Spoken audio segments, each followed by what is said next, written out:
अस्सलाम वालेकुम। अभी हम मौजूद हैं भंगिया के युवाओं के बीच में। इन युवाओं का उत्साह यूं ही नहीं उभरता है।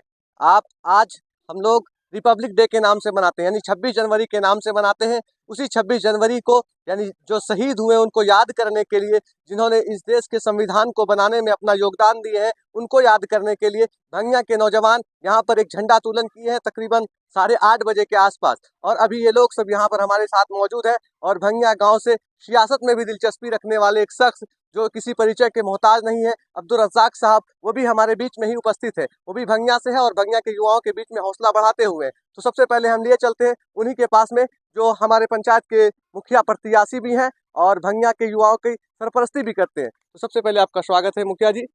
जिस तरह से उत्साह देखा जाता है खासकर भंगिया गाँव में, आप इस पर क्या कहना चाहते हैं? देखिए, सबसे बड़ी चीज़ है कि हमारे जो युवा हैं, और इस इलाके में देखा जाता है कि किसी भी, चाहे वो देशभक्ति के आधार पर हो, चाहे वो गांव समाज के आधार पर हो, सभी चीज़ों में भंगिया के नौजवान, भंगिया की युवा जो है वो बढ़ चढ़ के हिस्सा लेते हैं।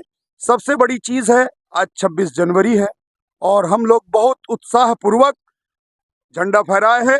आज के दिन का पहला झंडा का आगाज यहीं से किया गया है और देश के प्रति हम लोग एकदम निछावर हैं।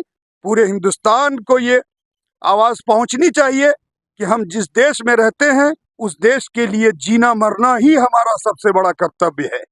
तो आप मुखिया जी को सुन रहे थे और ये तमाम युवा हैं।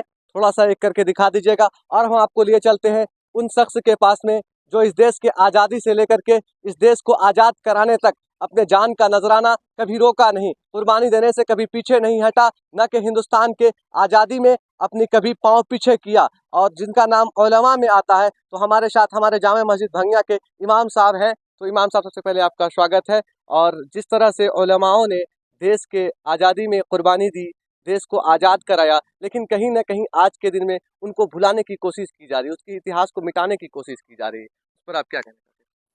पहले तो आपका बहुत बहुत शुक्रिया कि आपने इस गुमनामी के ज़माने में, जहां बहुत सारे नौजवानों या फिर ऐसे बहुत सारे बहादुर इंसान जो अपने मुल्क की सालमियत के लिए, अपने मुल्क में अमन व अमान कायम करने के लिए कोशा रहते हैं और इसके लिए तगोदो भी करते हैं, उनकी आवाज़ को दबाया जाता है और उनकी आवाज़ को ऊपर तक नहीं पहुंचाया जाता। उसके लिए आप कोशिश करते हैं, इसके लिए सबसे पहले आपको शुक्रिया। दूसरी बात, आपने ये सवाल किया और आपने ये पूछा कि इस मुल्क की आज़ादी में उलमा का किरदार, और उलमा ने जिस तरह तमाम के तमाम लोगों को साथ में लेकर इस मुल्क को आज़ाद कराया, उनकी कुर्बानियाँ बेशुमार हैं। उनकी कुर्बानियों को भुलाया जा रहा है और उन्हें नेस्तो नाबूद उनके कारनामों को करने की कोशिश की जा रही है।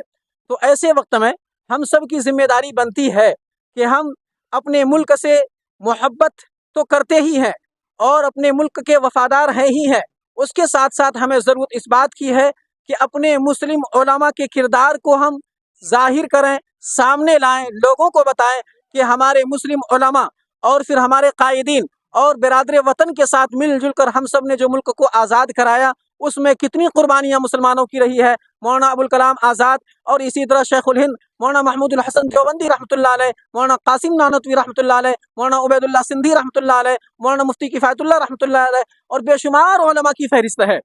और यही नहीं, इंडिया गेट पर जो मुसलमानों के नाम लिखे हुए हैं, शहीदों के नाम लिखे हुए हैं, ये कम नहीं, बेशुमार उलमा और बेशुमार मुस्लिमों और शहीदों के नाम लिखे हुए हैं। इन तमाम लोगों की कुर्बानियों को हमें याद करके और उनको जिंदा रखने की ज़रूरत है।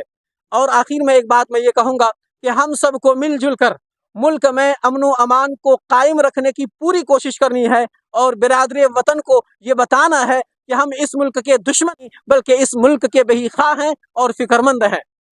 तो ये थे हमारे साथ हमारे गांव के मस्जिद, जामा मस्जिद के इमाम साहब, और हमारे बीच अब आ रहे हैं शायद शहनवाज साहब।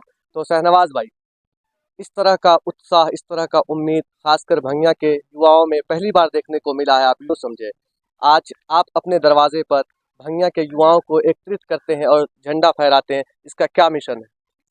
हमारा एक ही मिशन है, इस देश की तरक्की में, इस देश की शान बान में हम सब का ज़्यादा से ज़्यादा योगदान हो।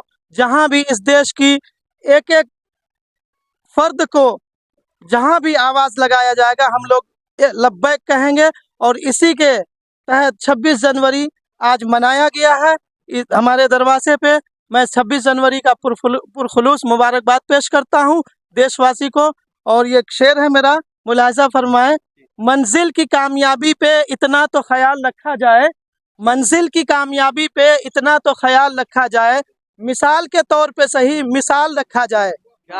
जिस रास्ते से हम सब पहुँचे हैं यहाँ तक, जिस रास्ते से हम सब पहुँचे हैं यहाँ तक, याद एक दिन नहीं, एक साल नहीं, हर साल रखा जाए। बहुत बहुत शुक्रिया। जय हिंद। तो दोस्तों, अभी हम यहाँ पर मौजूद थे और आपको थोड़ा सा हिस्ट्री लिए चलते हैं। संविधान सभा के जो सदस्य थे 299 थे, उसमें 30 मुसलमान थे। लेकिन आज हिंदुस्तान की सियासत इस तरह से बदतमीजी के कगार पर है, आप बात मत पूछें। आज अगर संसद की आबादी देखें तो वहाँ मुसलमानों को टिकट मिलता ही नहीं है कि मुसलमान संसद में पहुंचेंगे। लेकिन यहाँ से उन तमाम फिरका परस्तों को भी एक सीख लेना चाहिए कि जब संविधान सभा बन रहा था तो उसमें 30 था,